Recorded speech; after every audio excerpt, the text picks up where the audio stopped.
Welcome everybody to this Hangout. We're really excited to have you with us. Thank you so much for joining us. My name is Nick Darvo. I'm the Director of Performance Marketing for Google. I work with about 500 of our top performance advertisers, and I really love doing this. I'm really passionate about performance marketing. Before joining Google, I was actually in your shoes as a performance advertiser myself, and I spent quite a bit of money on Google. I'm still waiting for my check of commissions to come back from Google. I want to talk to you today with an amazing panel that we have about something that I really struggle with, which is how do I make as much money from my Google investment as possible? I mean, I used to lose sleep at night and think only about this. And I think we've got some really wonderful tactics and tips to help you do that. We also want to make this really fun, really interactive. So please ask questions right inside the Hangout on Air. And also, please tweet. We've got a tweet hashtag for you, if you can put that up, at Profit Playbook. And we're going to have a little fun with this. The person who tweets the most will actually get a Nexus 7 from Google at the end of the Hangout. So please have fun with this and go ahead.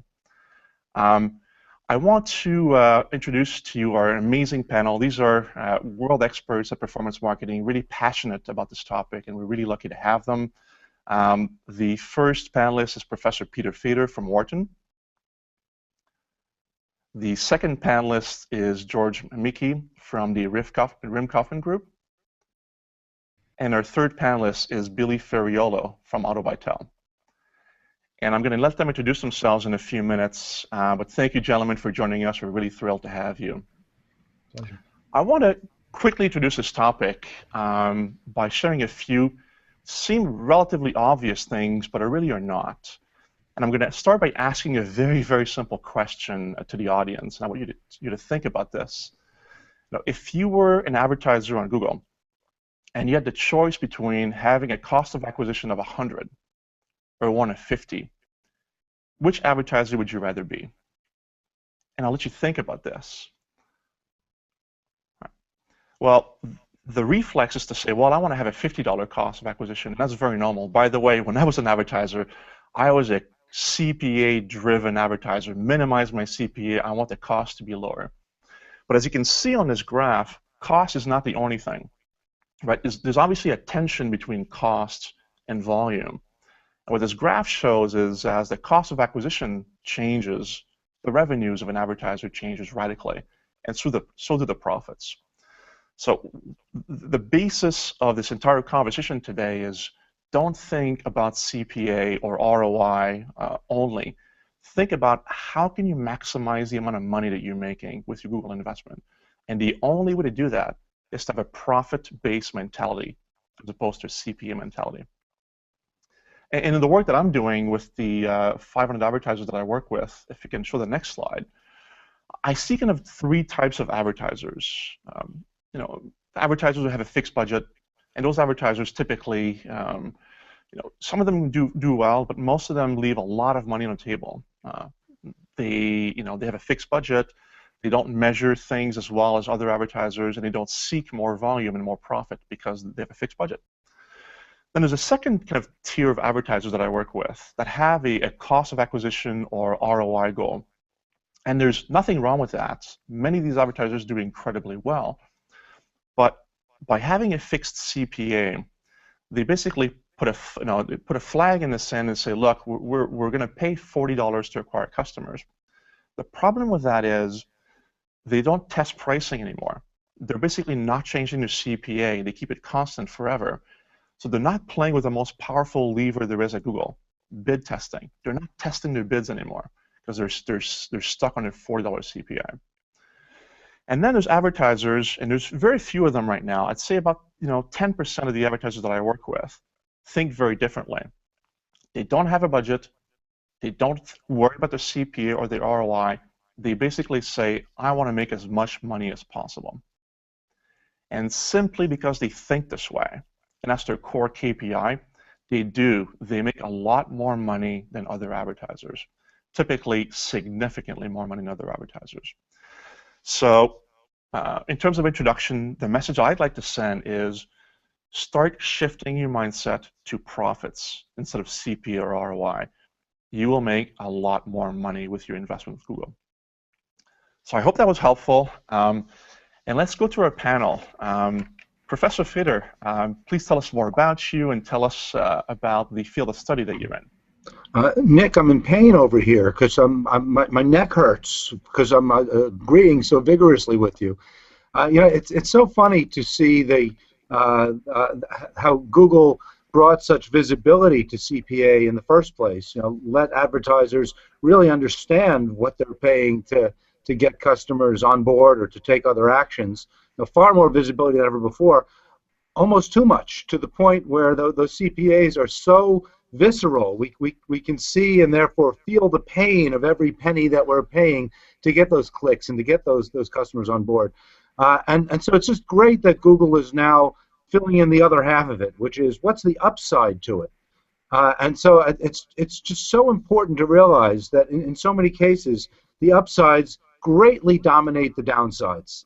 That if you can find the right kinds of customers, and again, Google helps companies be so adept at doing just that, that I don't want to say that the costs become irrelevant, but they become basically a secondary compared to the upside. And so I've spent my whole career, 30 years at Wharton, trying to get companies to really see and project the upside.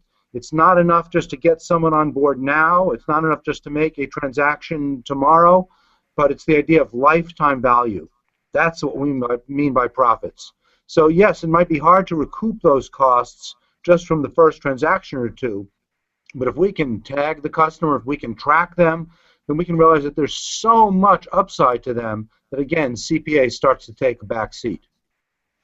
That's a great point. And tell us more about that. We always talk about lifetime value. Some advertisers know what it is. Very few advertisers actually use it in their profit calculations.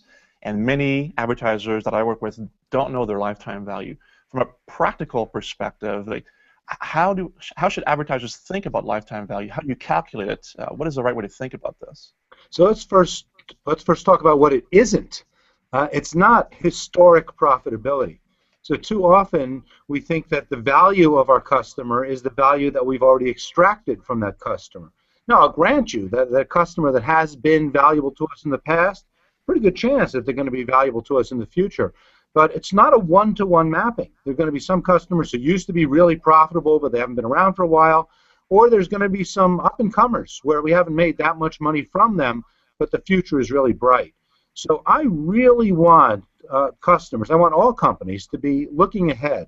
Let's take all that historical information. Let's come up with a picture of the customer, and I mean this in financial terms.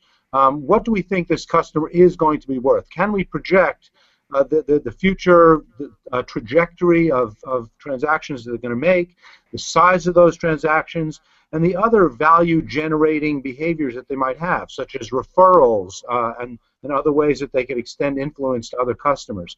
Now, it's not easy, and I want to recognize that right off the bat. You can't just wave a magic wand and press a button and say, okay, we're doing the CLV thing.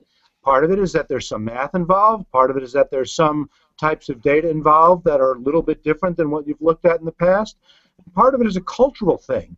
It's important for a company to actually not worry so much about just what is this customer going to be worth tomorrow, but willingness to make investments in customers. And again, that not only goes to the CPA discussion, but even when we have salespeople out there, we're not trying to get them just to shake the customer down and to create an order tomorrow. But we want to build long-term relationships. And again, that takes all kinds of changes to the organization, all kinds of changes to the metrics that we use, and just to the way that we think about business. So it's a much broader conversation. It's not just here is the formula, but it starts with the idea of thinking about future long-term value of the customer. And that's a great point. In your lectures, you speak often of not worrying about cost per customer, but value per customer, which I think is a really big insight. And you're making the point now that while that's true, value per customer is not always easy to measure. And frankly, when I was an advertiser on Google, that's what stopped me from doing this. I was a CPA advertiser, right? I'm like, yes, I know there's a lifetime value. I know there's a referral. I kind of get this intellectually. But since I cannot measure it, nor can I project it, especially at the customer by customer level. Even forget the average level, right? I couldn't project the average, certainly could not project what a specific customer would be worth. So I basically ignored it because I couldn't measure it. So how do we get around this problem of like there's a chicken and egg? I get this, but I'm not going to do it because I can't measure it. Well, that's my job, Nick. That's why God put me on this planet, is to teach people how to do that and to encourage them to do so. And we're seeing this fundamental shift. And I mean, when it comes down to it, it's the way we teach our marketing courses. And it used to be that ideas like customer value just wouldn't show up at all in our courses, or more recently, we'd kind of bury them in the end. It was all about coming up with the product. It was all about the product messaging. It was all about branding. What we're seeing slowly but surely is that the customer value part is being elevated more and more in the courses that we teach, in the activities that we do, in the Google Hangouts that we run. So a big part of it is just to make those letters, whether it's CLV, LTV, whatever you want to call it, but that future-looking projection of customer value, we have to make that a standard part of the vocabulary. Once people understand what it means and they actually aspire to get those numbers and to match them up with CPA and to make the right kinds of forward-looking decisions. Once it becomes something aspirational, then filling in the formulas isn't really that difficult. Turns out that a lot of the formulas that I use and that I teach and that I consult with firms go back to the 1980s. There's a lot of people who will tend to overcomplicate it. There's a lot of people who are looking at all the new sources of data out there and saying, how do we bring this in as well? But even just taking a simple flow of transactions and ignoring just a lot of the other noise that's out there, such as who's connected with who and so on, we can come up with pretty good projections. Again, we're not going to take that deep dive today, but I want companies, I want managers, instead of pushing back and saying, oh, that's hard, oh, I don't understand it, I want them leaning in and saying, yeah, I can do that. I see the upside to it. And so I'm just going to invest just a little bit of time and effort to figure it out. So an analysis paralysis, like too much data, it's actually Google's fault. We give too much data, people get overwhelmed by it. We also show them the CPA and the ROI, and to date we don't make it easy to calculate those profits. So because you can easily bid to CPA, because you can easily bid to ROI, and because you can't easily bid the profit, it's very difficult. These things are about to change. Google is working to make this easier, but I think as an industry, we've been so CPA driven and ROI driven that we made these the standards, and it's hard to move away from those standards. But Nick, if I may, I just want to echo that point, that Google really is taking a lot of efforts to make it easier. So I'm seeing a lot of things, whether it's education, like the program we're doing right now, some of the new metrics, measures, visualizations available through Google Analytics.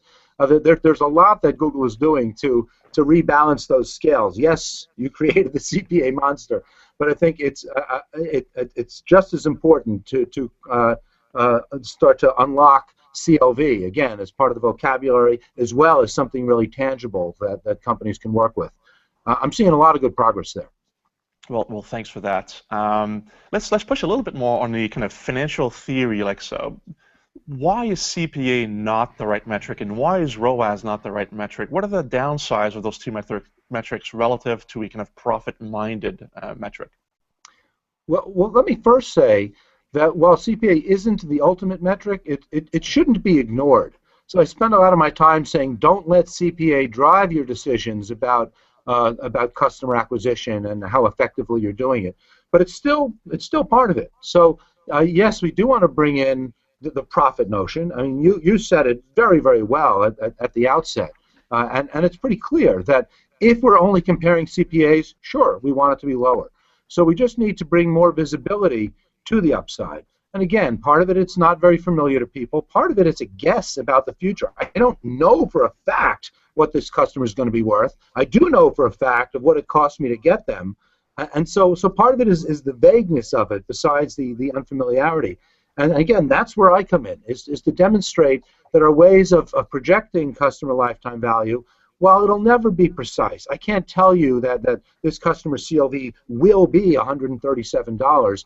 I can say with a pretty good degree of accuracy that if we take a group of customers who share similar set of characteristics, such as when we acquired them or what campaign they came in through, that those kinds of customers on average will be worth a certain amount. So we just need to be thinking about profits more and more and more, but not ignoring costs as we get there. No, absolutely, and thank you for that. And those are really big insights, by the way, in terms of being able to forecast the value of a customer based on which campaigns they came through. Right? What we see a lot is clearly the keyword people clicked on. If you think about search or the display, depending on what they saw as a creative or what they searched for, that's a big determinant of their lifetime value. Also, where they are, zip code, for example, is a big determinant of lifetime value, and what device they're using. So there's a lot of signals out there that help you forecast the lifetime value today, and it can be really helpful. Well, thanks for that. Let's go to George. George, I'd love to hear a little more about you and the work that you're doing. You work with a lot of advertisers as well, so give us a brief intro about your work. Yeah, so I'm the co-founder and chief marketing scientist at RKG. We started out of the direct marketing industry. Alan Rim Kaufman and I were catalogers at Crutchfield Corporation. The direct mail industry were very early adopters of paid search at a very sophisticated level, because so much of that model was so similar to mailing catalogs that you have a cost per click that looks a lot like the cost of a book in the mail. You have response rates that look very similar to the conversion rates online. So in a lot of ways, this stuff was baked into our DNA as catalogers, and similarly the notions of data segmentation, carefully analyzing everything, testing everything, control tests to make sure you really understand what's driving what, were sort of our mindset coming into this business, having built Crutchfield's or helped to build Crutchfield's internal systems for doing paid search well. We thought, this is an area where we felt like we brought a lot of expertise. That was 2003. We're now the largest independent search agency for Google in terms of spend under management. We have more Internet Retailer 500 clients than any other company. So we're working with a lot of folks who feel this issue very keenly and are thinking about it deeply. But that work has been a long period of time. It is difficult to change mindset sometimes, but we're working on it. And everybody is thinking about these same challenges. Well, let's talk about that. People are thinking about this, but approximately of the numerous number of customers you work with, what percentage do you think are actually kind of getting this and doing this? And then what are they doing differently than others? Why they're doing it this way? And then what are the results?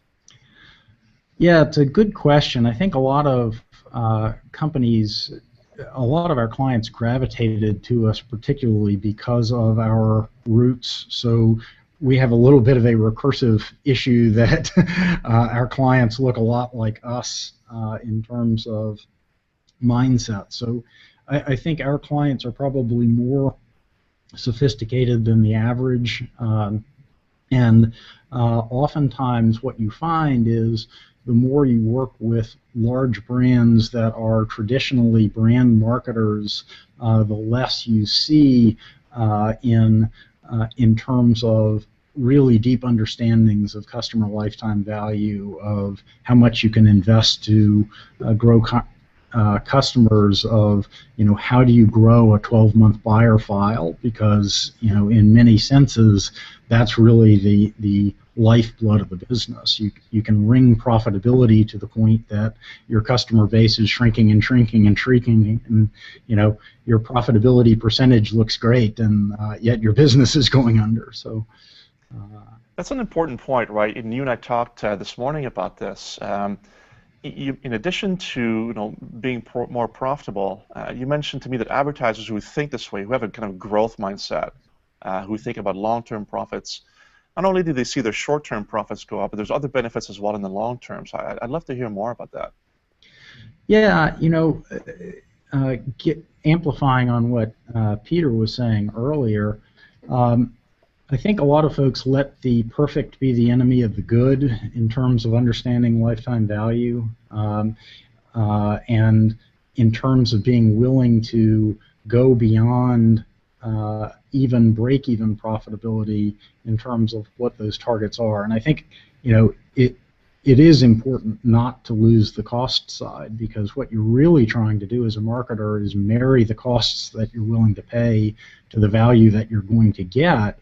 And if you are really interested in aggressively growing your business, a piece of that equation is understanding that lifetime value and understanding how much of that you're willing to invest to bring on new customers. A benchmark that a number of companies that we work with use is investing something like the first 12 months of value that you expect to get out of the customer, and recognizing profit on what happens after that first year. And you can do easy measurements of this by looking at historical data. How many people came in from the paid search channel in May of 2013? How much did those folks spend with us subsequent to that first purchase in the next 12 months? Okay, that's a place to start as a 12-month value metric that you can pencil in. Now, we would say it's really, really important in doing that to segment the traffic that is coming in on your trademark and your brand name from the traffic that's coming in on more general search terms related to the products and services that you offer. Those are two different groups of people, and understanding that the lifetime value of one and the lifetime value of the other are going to be very different is an important piece. And that's a good point. One thing that you mentioned before when you and I were talking is companies adopt a profit and a growth mindset, see their profits grow. Obviously, if your core KPI is profits and you measure profits, you're likely to actually hit that and make more money. But you also mentioned they see things like their buying power, like co-op dollars, their brand. Talk about the secondary benefits of this approach, other than just your numbers are going up and to the right, but there's other things are happening at the business as you start to grow as well. Yeah, it's a great point. Making profits and stagnating has a number of challenges for a business. For one thing, if you are in e-commerce and you are selling goods manufactured by somebody else, you are going to get pricing that is based on volume of what you sell. And if you become a smaller and smaller player in the eyes of your manufacturers, a smaller distributor of their goods, your pricing is going to change. If you get instead to be a bigger and bigger player in their eyes, you get price discounts, you get co-op funding, and we see this with a lot of our larger retail clients, where manufacturers will give them financial incentive to bid up in certain areas and generate more traffic. And the ROI when you're spending somebody else's money is fantastic. You said the word ROI. Yeah, and it was banned today. But I think it's important not to lose sight of ROI. It's a question of where do you set that target. The return on investment may be a long-term return rather than a short-term return. That's right. And the number that you pencil in as, hey, we can afford an ROI of 2 to 1, because even though we're unprofitable at that level, we become profitable later on. There's nothing wrong with ROI inherently. It's how you set the target and what you're setting it based on that matters. Yeah, and for me, the work that I'm doing with my advertisers, I'm actually trying to get them off ROI a little bit, because I do see a downside with ROI, which is it doesn't have a sense of scale. Like, for instance, like if you invest $1 to make $10, you have a 10x ROI. But if you invest $1 million to make $2 million, you only have a 2x ROI. Yeah. But in the first case, you made $9. In the second case, you made $1 million, right? So ROI to me actually has got some fundamental flaws around it. And I think it's a little bit of a dangerous metric. I think if you have an ROI target, that's totally fine. But you need to also have a sense of the scale and the volume that you're getting. Because if you miss that, if you're just thinking ROI, ROI, ROI, there's a really big chance you can optimize yourself into a corner and not be able to grow. Yeah, yeah, and we don't disagree on that. I think the idea that a 10-to-1 ROI is better than a 2-to-1 ROI is a myth. If the 2-to-1 ROI pays you back eventually, then what it does for you is allow you to bid much more aggressively, be higher on the page for more important keywords that drive traffic and volume. So I think they work hand in hand. It's just a question of how you think about what that target should be, and that maximizing ROI is not the game. The game is maximizing profits, and you may do that by setting an aggressive ROI target that's tied to lifetime value. That makes sense, actually. It makes a lot of sense because since it's really hard today to bid to profit on Google or nearly any, I think, any online tactic, even if you know your LTV, even if you know everything, you can't really put into action very easily. So one thing that we're suggesting to advertisers, and I'd love to get your take on this, is start testing your CPA or your ROI, right, and see what kind of volume you're going to get at that CPA or ROI level. And for instance, if you figure out that a $45 CPA tends to maximize your profits, then you can go back to being a CPA advertiser and bid to that $45 CPA. The danger is if you keep that CPA constant forever and you never, ever test it. So CPA inherently is not bad. It's just that's not the metric you should shoot for. It's a means, not an end.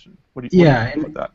Yeah, I agree, and I think what we're both saying is that if you are setting a fixed budget and deciding to maximize ROI off of that, you're playing the game backwards. The way to think about this is how much can I afford to spend to bring in new business? And once you understand that metric with all the factors that go into it, spend as aggressively as you can and spend based on what the market will bear rather than based on what you forecast the market will bear. And by doing that, and yes, you have to keep going back to revisit, am I aiming at the right target? Am I thinking about this right?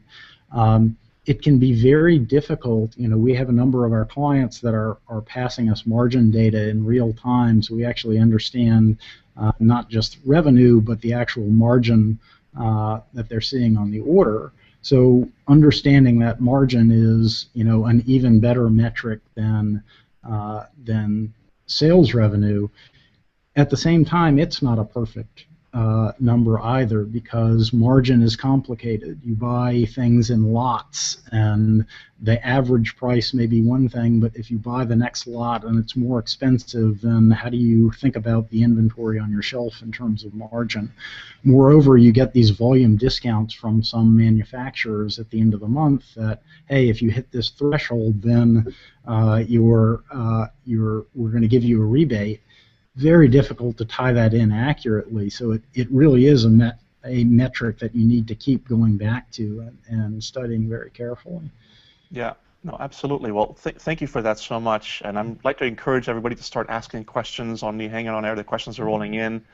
After we talk to Billy, I'm going to go to audience questions, so please do participate. We're looking forward to your questions. Billy, tell us a little more about yourself. You've actually had to do this. You've gone through this transformation to a profit-based advertisers. Tell us how it went. Tell us about your role at AutoByTel. Share your story with us.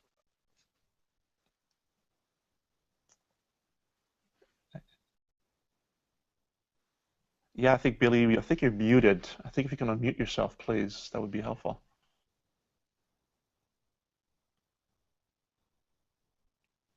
You're still muted. We still can't hear you, Billy.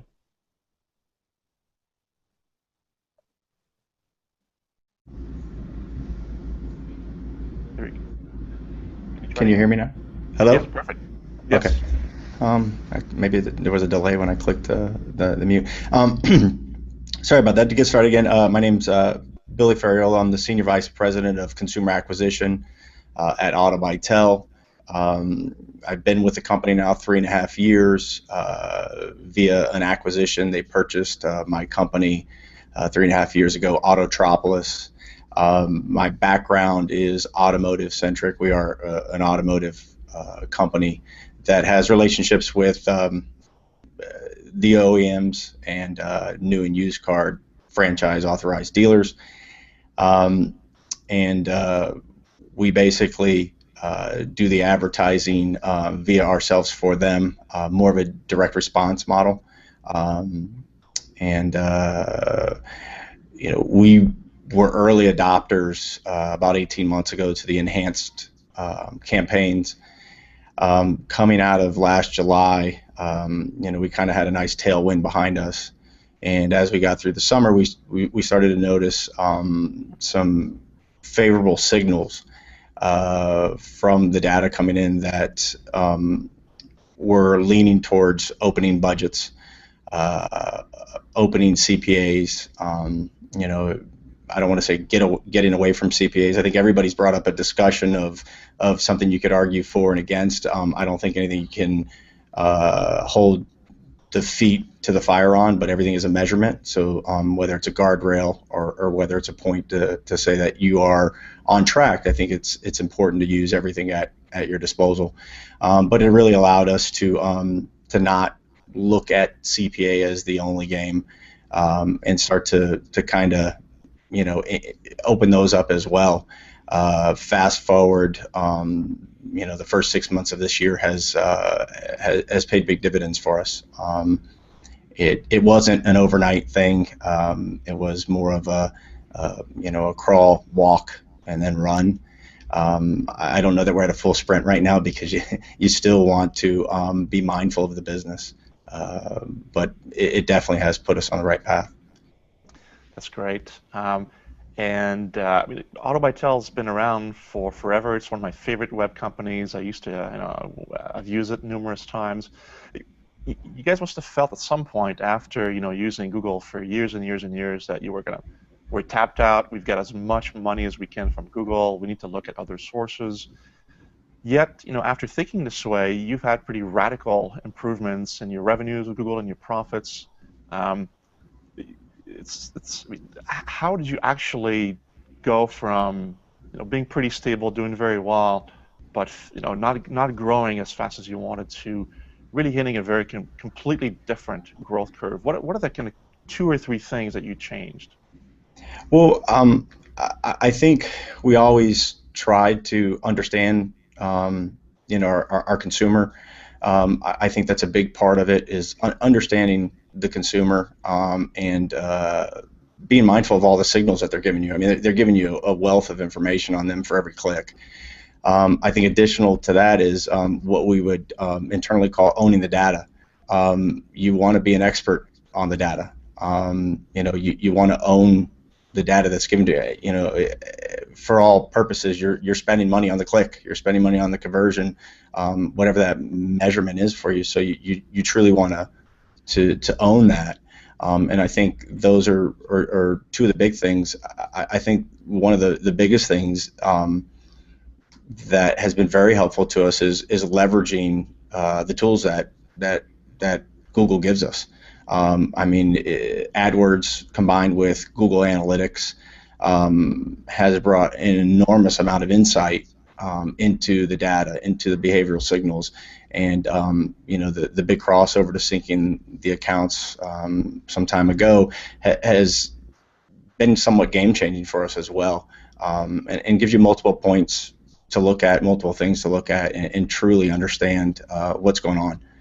So I think those 3 things have been instrumental in our growth. That's great. And let's dive a little deeper on that. There are lots of customer signals, lots of data points. We get inundated, frankly, with data. Give us an example. Like what piece of data or customer signal have you used to change how you think about advertising with Google? There's a lot of them that are the first ones that would probably come out with bounce rates, things of that sort. We would start to look deeper into return visits, what pages were touched, what pages weren't touched, when was the actual conversion acquired. And looking at that along with the testing that we were doing from changing things with A/B test, multivariate testing on the pages, understand where they were coming in from, and we started to really look for the intent behind the keyword or the query versus it as just something that being typed in. I mean, there is a feeling of somebody when they're getting ready to purchase a vehicle. It probably either gets their heart rate up or puts a little bit of a knot in their stomach because it's a major purchase. So we felt that there was a little more intent behind each query that was being typed in. So we wanted to try to do was identify, easy to say those that are lower in the funnel, but also try to identify those that were higher in the funnel that had intent to buy at a time, which could be 6 months out, which could be 3 months out, but looking at those different levels. And once we started tying our back-end data into it as well, that was the next leg up for us. That's great. You mentioned in your intro that in the early days you had kind of fixed budgets, and then you moved to more of a flexible budget, kind of driven advertiser. Many advertisers have a fixed budget, and they're trying to make that transition, but it's not easy, right? That they're hitting internal hurdles. They have to convince the CFO, the CEO. Like, how did you make the transition from having kind of really big guardrails around your budgets to having a fairly open budget where, as long as you hit certain metrics, you could do more? Yeah, we kind of term it budgetless. As long as we can be profitable, we are open. It wasn't an easy cutover. I think there is a bit of fear. I think whether you want to call it lack of control or losing a little bit of the control, to kind of take your hands off the steering wheel a little bit. And then there's a huge mindset change. Having a sales background, I would never want to handcuff my number one salesperson in the company and say, hey, you only can sell 10 units this month. And I think that by having these tight constraints in your budget, you're almost telling Google, who is probably your number one salesperson, hey, only get me 10 conversions. And I don't think that's the right way to look at it. And that's kind of how we started to look at it. Take a deep breath, understand that Google's here. They've made more winners at the end of the day than losers as far as business is concerned. So get away from the fear. Take your hands off of the steering wheel a little bit by opening up your budgets, opening up your CPAs, opening up your CPCs, whatever it is, and allowing Google and AdWords to go to work for you. You can sit there and monitor that CPA, but you don't know what position you're at in California at 2 p.m. versus New York, and you have to leverage what you guys are building here, and I think that was another big step for us as well. So let's build on that. So like the first transition was you went from budget to budgetless, right, which was already a big cultural shift. And then what you mentioned is then you went from kind of budgetless with a CPA to budgetless with an open CPA that can fluctuate, ergo kind of hunting for the right CPA and trying to maximize profits. That second transition where you went from fixed CPA to kind of floating CPA, that's also a difficult transition to make. How did you make that jump as well? Yeah, that was another big step for us.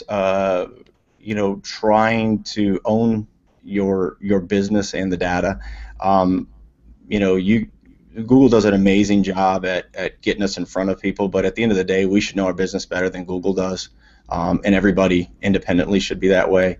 So, being able to understand a conversion and looking at actually how it performed. Your original opening line was the $100 question. You could easily frame that by saying, do you want 20 conversions for $1 and everybody return the product that they purchased from you, versus one conversion for $20 and you were very profitable from it. So that really throws CPA out the window pretty quick. But you have to be willing to dig in and own the data. It's a term that we use a lot. Is you have to understand it. you have to own it and become an expert in it, and that is another big part of putting the pieces together. I don't think just going in and firing up your campaigns, putting the budgets at whatever the rate is, millions of dollars to get unlimited, and just sitting back is going to work well for many people. So you do have to know what's best for your business. You do have to own it, and getting your arms around it is a big part of it. You put those two things together, and I think it could be very powerful for your business. So, as a last question, if I'm an advertiser and I want to make the jump that you made, and I'm a little scared, what's the first thing you would do practically? Like, what do I do tomorrow to get this started? First of all, what I would do is look for areas of opportunity. If you do have that fear, try testing in a time, or if you have certain parts of seasonality, test at a time where you have a little extra, let's say, fat. Try to pull out buckets of things that really aren't working and test there. And I'm not saying to not change anything and just drive up your bids, but look at it at where, if you're really risk averse, look at it where it's going to hurt the least, and I think pick your spot, and you do want to try to put yourself in the best position to be successful. The landscape of things has changed enormously. The number of devices and operating systems and everything, it's a lot for any one person to be an expert on every single aspect of it. And luckily you guys are there as that backstop that helps get us that. But I think you have to put a toe in the water. I wouldn't say jump off a cliff, but I do feel that if you put yourself in the best position to be successful, and kind of opening up the guardrails, I think you'd be pleasantly surprised. It's not magic. I don't think you can just throw it in the air and it's going to work. My team and myself, we work a lot of hours owning these things that we need to own. But from it, combined with what you guys give us, the two together have allowed us to leverage our customer base, leverage our model, and grow significantly in the last 6 months for sure. That's great, and I think so. What I'm gathering from this is like the dip your toe in the water. I think is fantastic advice. It's also the advice that we give advertisers. Making those big transitions from budget to budgetless, or from CPA driven to an open CPA are big deals. Don't do them overnight. Have your Google team help you, and tests. Start slowly. Test one state, for example, right? So there's absolute ways to do this and minimize the risk of that transition. And we're here to help you to do that. One last thing, Nick, on the testing. This sounds a bit cavalier, but I feel that 100% of our tests have been successful. Profitable, no, but successful, yes. Because we look at everything. I mean, if you're gonna spend $1 on a click, get everything you can out of that click. You've already paid for it. It's already done. It's already hit your credit card or your statement for Google. So get your value out of it. Where I would never say that 100% of them have been successful from profitability, I would say that 100% of them have allowed us to learn, build, not do again. That's a big thing too. is not going in one direction is a huge win. So I think testing is cliche and you hear it a lot. But maybe if you change the mindset of what you're testing and be patient. I mean, it's not you turn it on, it's not you flip it on, and if it doesn't work, it's just go away from it. I mean, have a bit of patience. Any one of the businesses haven't been built in a day and have been successful in a day from our side as an advertiser. So I don't think that we can just say, hey Google, let me sign up, put my name and credit card in, and in 24 hours I'm going to be successful. I think you have to have a bit of patience about it, and I think that's a big part of it. No, actually, thank you for that. Nick, can I jump in? Of course, go ahead. I want to draw just a direct connection between what Billy was saying about testing and what I was saying, what George was alluding to about the value measurement. In both cases, the gains come way down the road. And I love the way that Billy said it, that Lots of tests are going to be unprofitable, but it's that cumulative learning that takes place. And it's that leaning in, that idea that instead of, oh my goodness, we have to run a test here, we don't know the answer, it's what's the next test that we're going to run? And even before we see the results of it, if the results are this, then what tests will we run next? Or if the results are that, then what will we run next? That idea of again, like leaning forward and embracing the ride, whether it's with the way that we're measuring and projecting value or the cascade of tests that are going to take place, I think you could start to see some of the commonalities there, even if the specific tactical things that you're doing are quite different. No, absolutely, and I think it's a really big insight, and I can confirm that not all tests are going to work. That is definitely true. We've got some audience questions coming in, and I encourage people to send more. We've got about 15 minutes to do so. So I'd like to start with the first one. The first question is a great question. Listen, I get the concepts. This sounds great in theory, right? I'd like to move forward on this. I don't have the measurements. I don't have the data. What do I do next? So I'd love for one of the three of you to address that question. Well, I'm always happy to start. As I said, aspirationally, you want to get to the right kinds of measurements. And earlier I was saying how historic profitability isn't the quite right measure. But you know what? I'm okay starting with it. What I want a company to do is develop the culture, develop the infrastructure, and in some sense I don't even care what numbers you plug in initially, as long as you're starting to make the right kinds of decisions and you're embracing the testing and so on. As you go on and you change some of the culture and the go-to-market strategy, it becomes natural that the measures will improve and you'll be able to plug the right ones in. But I don't want to see a company, I mean, you said it earlier, Nick, analysis paralysis. I don't want to see a company saying, well, we'd like to do that stuff, but until we get all those CLV numbers in place, we can't. That's a bad excuse. Yeah, I think that idea of, let's start with an assumption. Maybe you pencil in the idea that the first order is 80% of the value that you're going to get from that person over the next year. Okay, that's a reasonable number. What does that suggest in terms of a value that you can invest into? I think I'd also point out that one of the beauties of paid search in particular is the incredible flexibility. You can spend significantly more for a week and then look at that performance of that cohort of people over the next 3 months and track out, what does that going to look like over the next 12 months then? If we got this much lifetime value from them in 3 months, what are we going to get in the next 12 months? With that understanding that there's also lifetime value hidden in that word-of-mouth friend referral piece that, is, I can also talk about how to get a finger in the wind measurement of that. Let's do that. There's a question from the audience about referral. Like, this is hard to measure. I know people are talking about my business. I know there's some word of mouth flywheel effect happening. I can't measure it. I'm not comfortable including it because I may overestimate it. How do I think about that?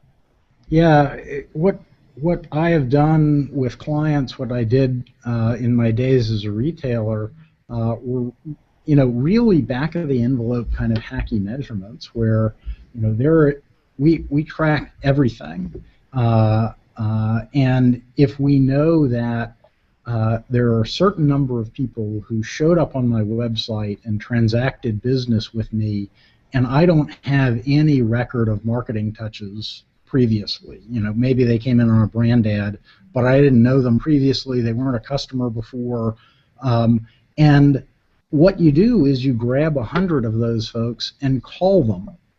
Quite literally, have somebody in the marketing department pick up the phone and call them and say, hey, how did you hear about us? Frame it in the context of, I want to make sure that you had a good experience on our website. How did you hear about us?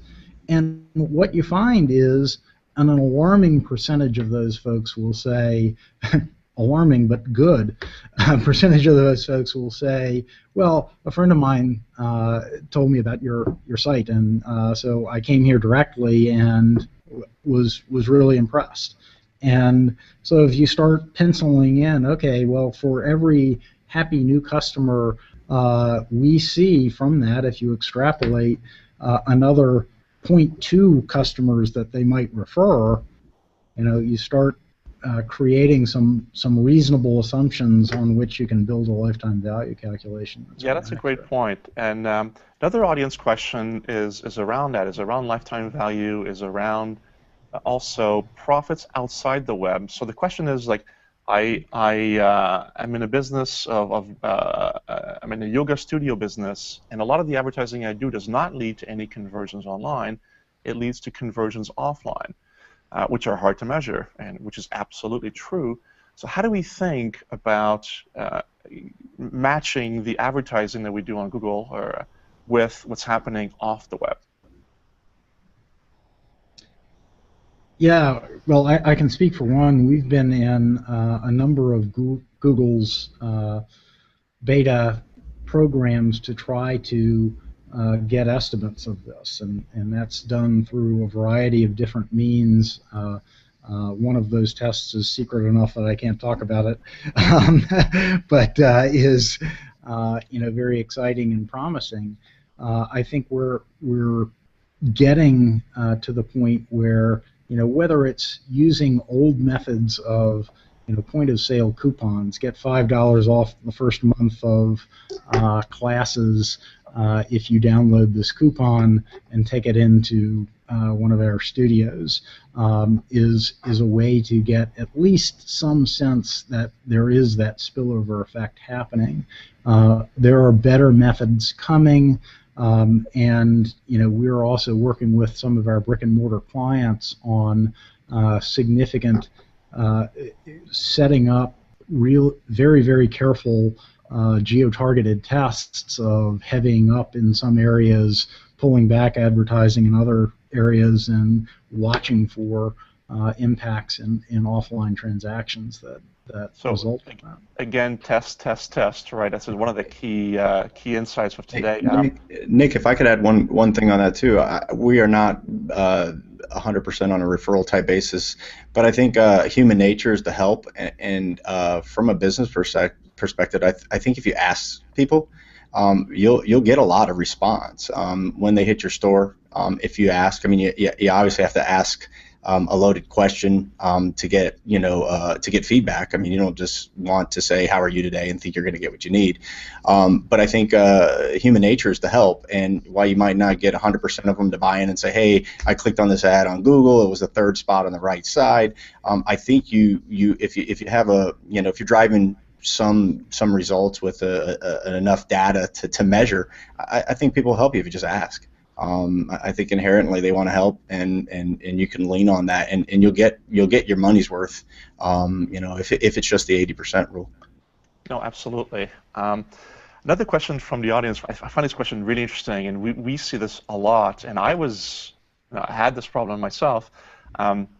Somebody's asking, look, I work for a company. I'm in the marketing team.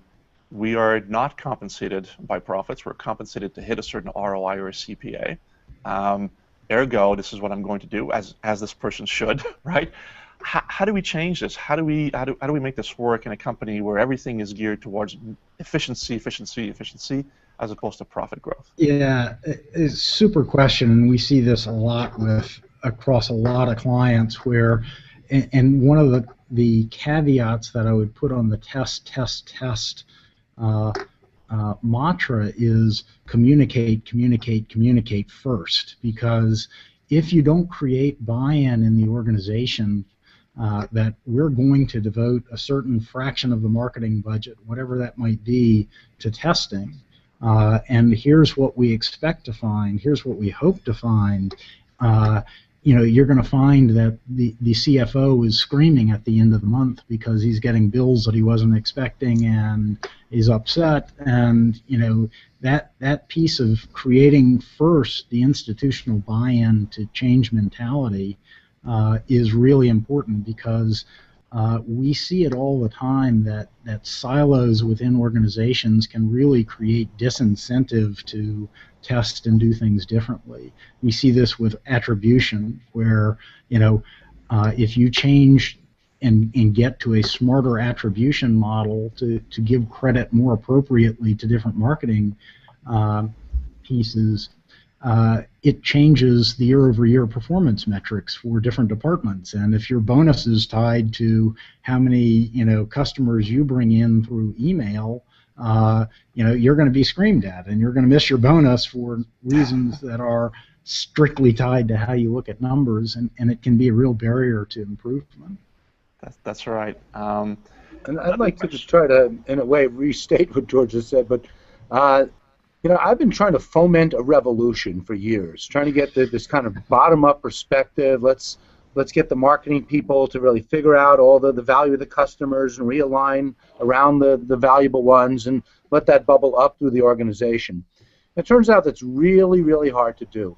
Unless you have someone in the C-suite who has full buy-in, and in fact I'd like it to be the CFO, who really understands what you're doing, and that everything that we're trying to do here is very much aligned with discounted cash flow and net present value and terms and frameworks that the CFO likes. Unless you can get that kind of senior level buy-in, it very often becomes frustrating that we can't change the metrics and the incentive schemes overnight unless someone up above sees the purpose of why we want to do so. Yeah, and the CFO is that right person, I think. That we have found that over and over again, that if you can get in front of the CFO, they're the ones who really get numbers, and you can paint out that picture for them. It's an easier conversation. Great. We're getting a little short on time, so we have one last question. It's a fantastic question, and there's a bonus prize for answering it correctly.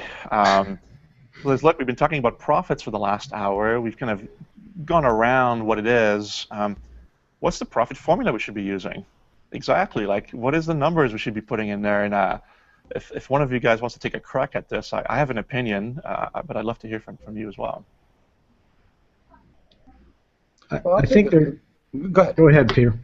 I'll take a very quick first shot. Well, one of the things I notice is that when people are doing CLV calculations, they're often bringing in costs that aren't directly attributable to the customer. They're taking some overhead element, the cost of the overall campaign or some other brand building exercise, and spreading that among the customers, and therefore lowering the perceived value of those customers. So I'm not sure this is a direct answer to the question, but if you're playing the CLV game, I want to make sure that we're looking at revenues and costs that are directly attributable to the customers, and recognizing that there's all this other overhead as well that needs to be accounted for. So I think there's a whole different accounting mindset as well as we enter this new era.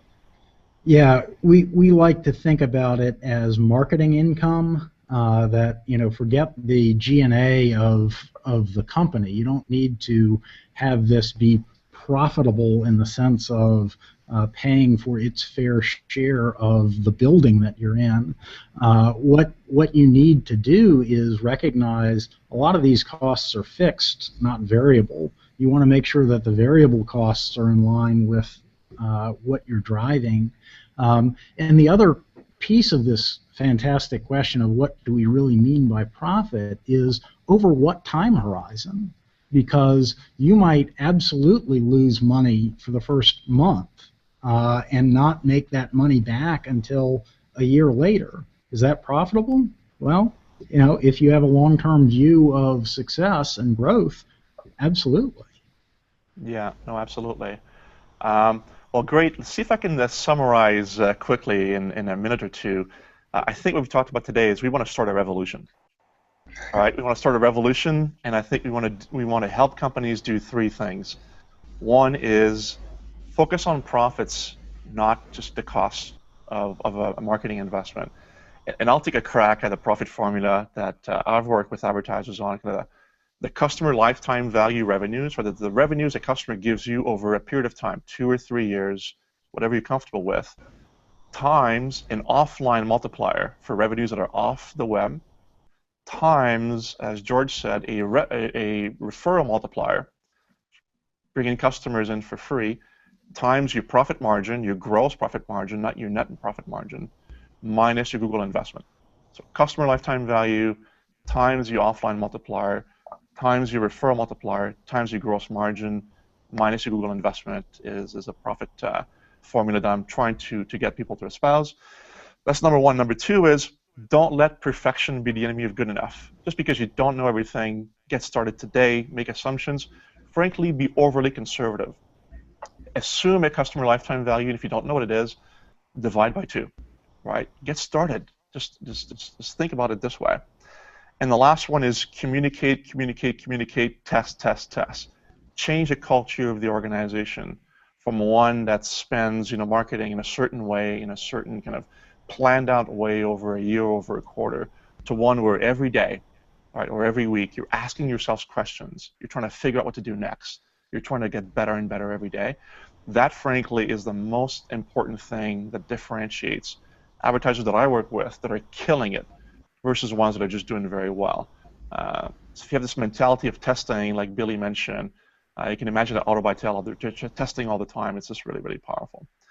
So with that, wanted to thank our amazing panel for their time. Thank you so much, Peter. My pleasure. Thank you, George. Thank you. And thank you, Billy. Thank you very much. And thank you, everyone, for joining us. We have a lot more information about this to help you. You also have Google Teams that can help you figure all this stuff out. Work with Google closely if you're interested in doing this.